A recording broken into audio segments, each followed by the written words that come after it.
Perkenalkan, nama saya Sofie Lazara Azizi dari Prodi Teknik Kimia Universitas Jember.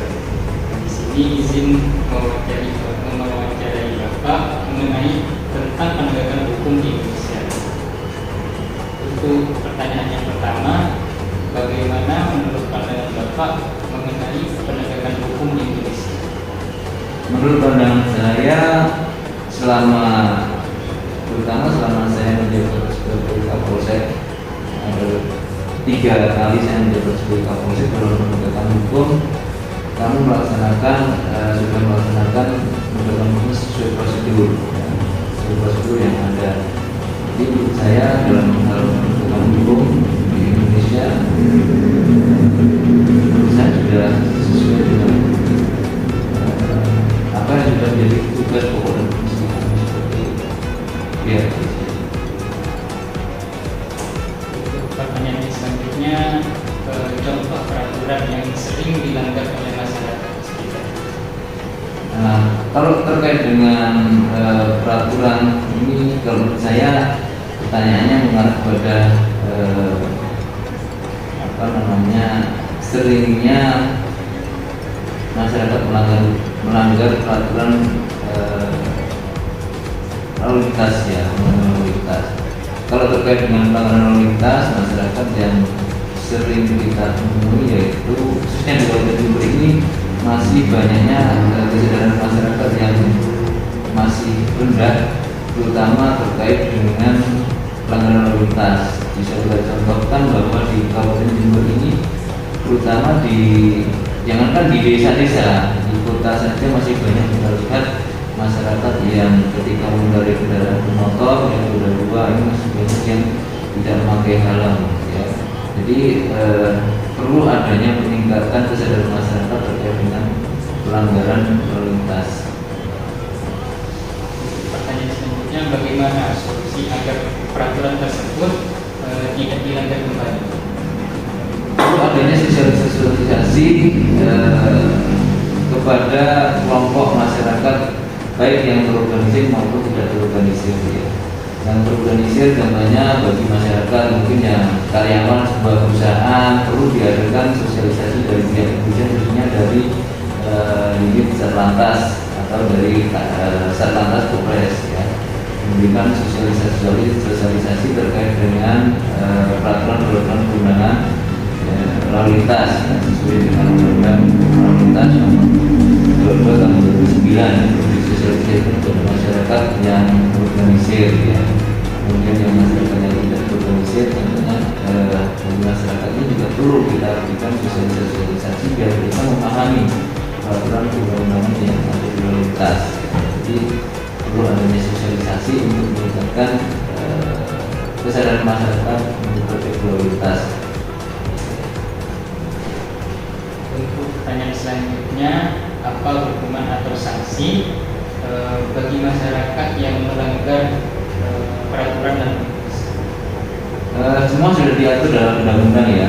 Ini dalam undang-undang lalu lintas ini diatur dalam undang-undang nomor 22 tahun 2009, itu sudah jelas diterangkan bagi masyarakat yang melanggar peraturan undang-undang itu sudah ada sanksi dan dendanya ya, di situ sudah disebutkan semuanya. Sehingga kita dalam penerapan sanksi maupun pidananya sudah diatur dan kita mengacu pada itu semua. Untuk pertanyaan terakhir, pesan-pesan untuk para generasi muda sebagai masyarakat atau Jadi pesan saya bagi generasi muda, khususnya warga Kabupaten Jember ini, kami berharap adik-adik para pemuda terutama dari mahasiswa ini nantinya bisa menjadi contoh atau pionir bagi masyarakat yang lain dalam tertib sosial maupun dalam tertib lalu lintas, termasuk dalam meminimalisir pelanggaran pidana atau bisa menjadi contoh bagi lingkungannya supaya tertib sosial dan tidak menurutkan. Terima kasih atas wawancaranya. Mungkin wawancaranya bisa ditutupan. Terima kasih sudah menjadi narasumber.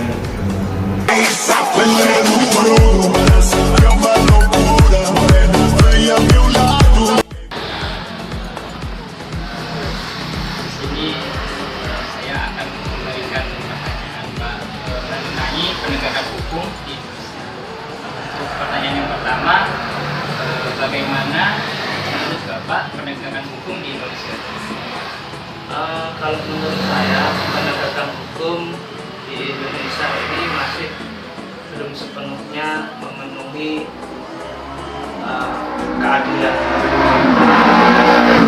Kita melihat di luaran informasi hukum kita itu ibarat bahasa itu tajam ke bawah, tumpul ke atas.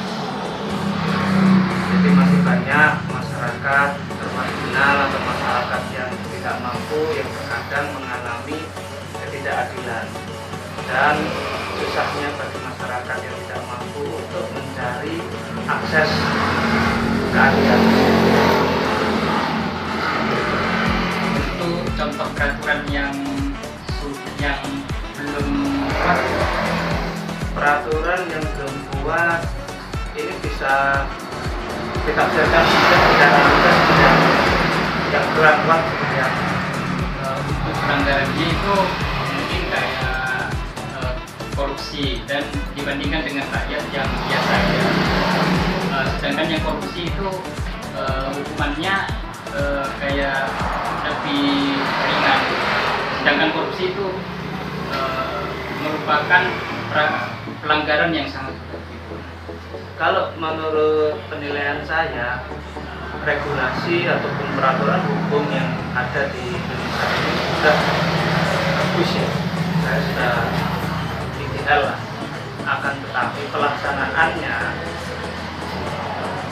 penegak hukumnya ataupun yang menjalankannya itu masih penuh, masih belum bisa sepenuhnya ideal, ya kan? Karena oknum. Tapi kalau dari wujud konstruksi hukum sebuah peraturan itu sudah kuat, sudah cukup ideal. Karena sebagus apapun menurut saya, sebagus apapun peraturan itu dibuat, tapi kalau pelaksananya itu sering melanggar, maka aturan hukum itu tidak bisa memenuhi asas keadilan ataupun memenuhi rasa keadilan masyarakat. Tapi dengan aturan hukum seburuk apapun, kalau dari jiwa kita, dari setiap penegak hukum ataupun masyarakat sadar akan hukum, maka walaupun aturannya itu jelek ataupun buruk, rasa keadilan ataupun proses keadilan itu bisa didapatkan. Jadi di sini yang saya lihat fenomenanya ini bukan dari peraturannya yang kuat ataupun lemah, tapi dari kita sendiri. Contoh, anggap aja yang paling ringan kesadaran lalu lintas, ya kan? Kalau dari masyarakat sendiri ini sadar akan hukum lalu lintas, ya insya Allah itu menjadi suatu hal yang ideal. Tapi kalau masyarakatnya sendiri tidak sadar, misal naik sepeda motor tidak memakai helm, padahal helm itu sendiri adalah fungsinya untuk melindungi dirinya sendiri, ya kan? Apabila terjadi kecelakaan atau ya jatuh, itu hanya untuk melindungi dirinya. Tapi di situ masyarakat tidak sadar seperti itu, maka menurut saya ini yang perlu dibenahi adalah kesadaran masyarakat dalam menjalankan hukum.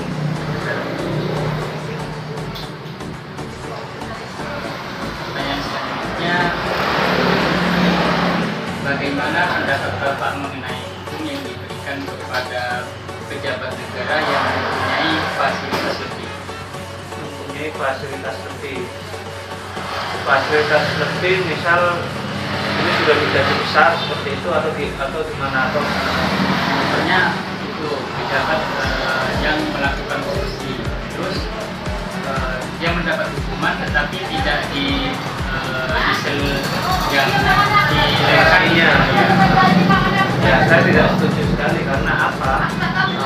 dari hukum pidana itu adalah menerapkan yang namanya nestapa terhadap terdakwa. Yang terdakwa itu yang sudah divonis tentunya. Kalau masih tersangka itu masih belum tentu dia itu bersalah, ya kan? Tapi kalau sudah divonis sebagai terpidana, didakwa kemudian divonis sebagai terpidana, maka dia itu sudah dinyatakan bersalah. Nah, kalau dia bersalah, maka dia wajib, kalau di dalam hukum pidana itu biasanya diberikan nestapa agar dia itu sadar akan kesalahannya dan tidak akan mengulangi perbuatannya. Bahkan ini bisa menjadi contoh terhadap orang lain agar tidak melakukan hal yang sama. Nah, kalau diberikan yang namanya fasilitas lebih daripada mestinya, maka ya tidak setuju. Karena apa? Tujuan diberikannya hukum pidana itu tidak terpenuhi. Pemberian nestapa agar dia kapok ataupun ini menjadi contoh pembelajaran bagi yang lain, ini tidak akan terpenuhi. Untuk yang pertanyaan terakhir, pesan bagi Bapak untuk para generasi muda untuk melanjutkan penegakan hukum, baik nantinya yang menjadi pejabat atau yang menjadi masyarakat.